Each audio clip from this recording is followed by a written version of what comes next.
Recently, the WWE just held their 2020 and 2021 Hall of Fame ceremonies, and once again, it was just a ceremony. No bust of the inductee or even ring gear will be placed in a building where people from far and wide can come and gaze upon the history of the company. Have you ever wondered why there isn't a physical location for the WWE Hall of Fame? Some folks think Vince doesn't want the hassle and responsibility of making and maintaining something that could potentially lose money. We're talking about a traveling flippy show that under normal circumstances would be touring the US and Canada and parts of the world with staged events, staged champions, and even recently staged crowd reactions.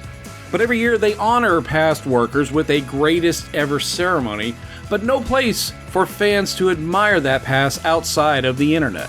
I'm Skipper Bob, and if you'll indulge me and do what most of us do when we watch pro wrestling and suspend that disbelief for a moment, I'll tell you how and where there could be a physical WWE Hall of Fame, and more importantly, how it could work.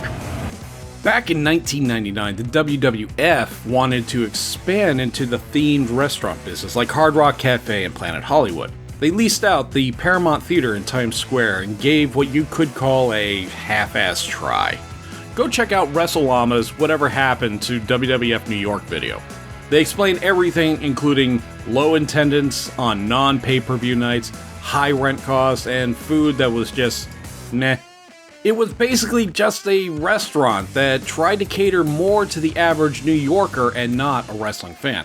And at the time, the center of New York City made sense since WWF was known as the New York Company. In the lingo known to wrestling insiders, WCW was referred to as Atlanta, Philly was ECW, and New York belonged to Vince and his gang. And that goes all the way back to the territorial days. Now called WWE, rumors of a physical Hall of Fame have been around forever? One spot that was on everyone's lips for a short time was the former location of the NBA City restaurant at Universal Orlando City Walk. The owners moved out close to WrestleMania 33, which was also in Orlando.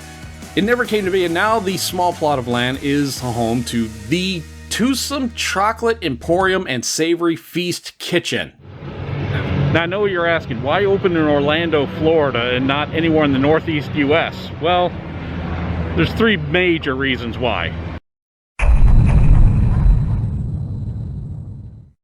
Orlando has had a long history with professional wrestling, with the NWA, WCW, and WWF holding shows and even pay-per-views here. The 1990 Royal Rumble, the 94 Bash at the Beach, and 3 WrestleManias, if you count WrestleMania 36 as a performance center during the shutdown. WCW used to record weekly shows at Disney's MGM Studios. This would include the famous Rey Mysterio lawn dart from Kevin Nash into the trailer. From 2004 to 2013, TNA, now Impact Wrestling, would hold month-long tapings at Universal Studios' empty soundstage 21. And I can see the wheels turning with some of you, so don't get ahead of me here.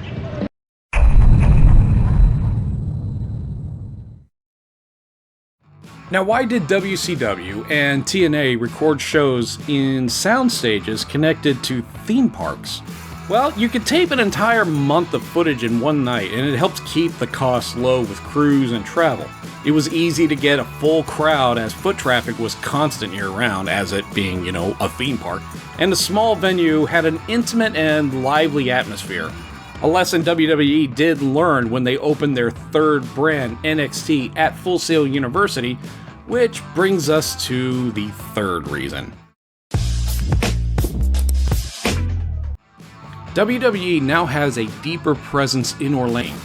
Yeah, I don't even live here anymore. Yeah, I moved to sunny Orlando, Florida. So what does this have to do with a Hall of Fame? Well, to start, you remember that chocolate emporium from earlier? Let's start there, or more to the point, right next door at the Hard Rock Cafe and Live venue.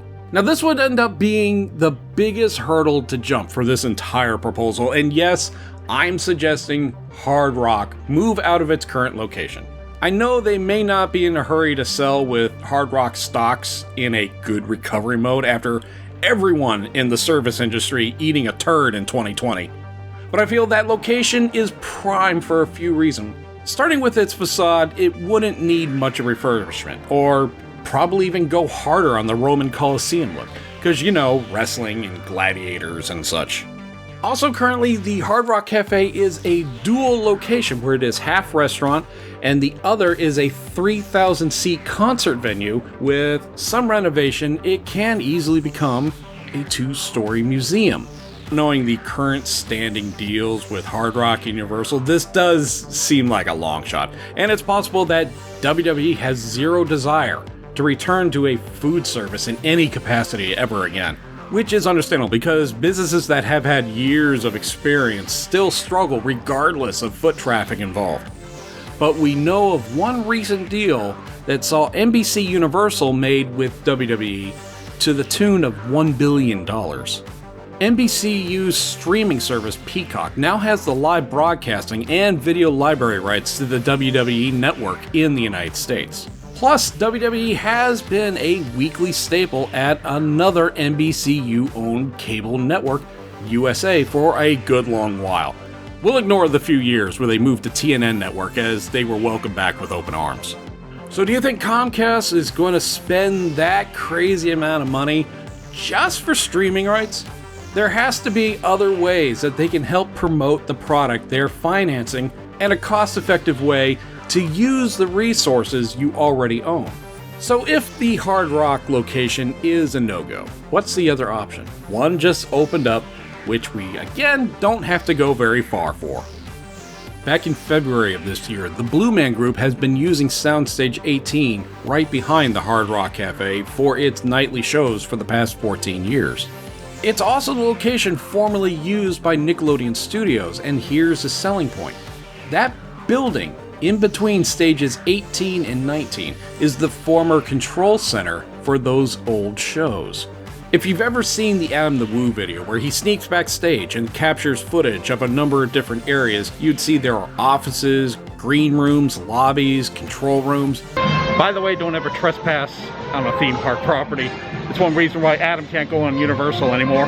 But once the dust is cleared off and the tech is updated, Soundstage 18 can be renovated into a new live performance venue. NXT is produced out of Full Sail Live's 1,500-seat studio.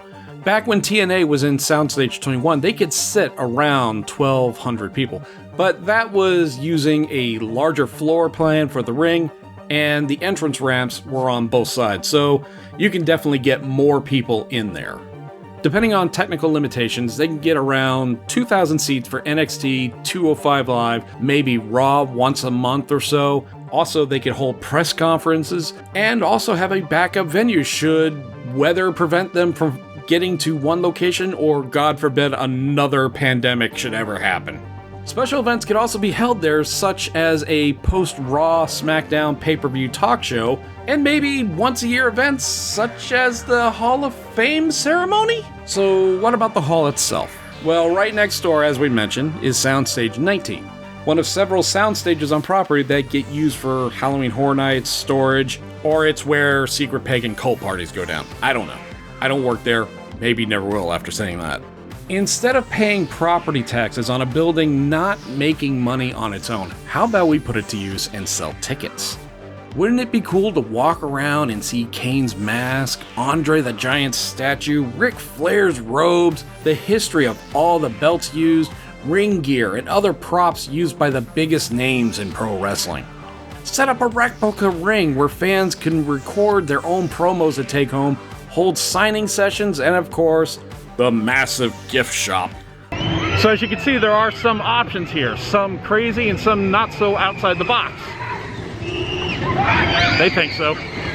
And if you're in the camp of people who think a physical Hall of Fame will never come to be, let me show you a clip of Ric Flair saying what he knows of the Hall.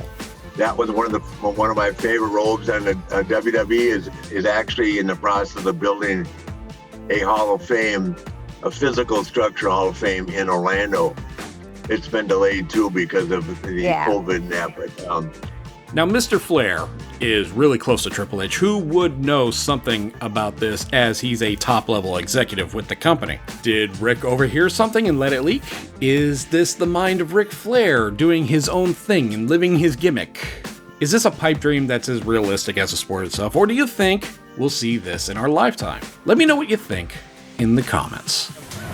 Guys, I've been Skipper Bob. I want to ask that you like and subscribe for more content like this. Thank you for watching.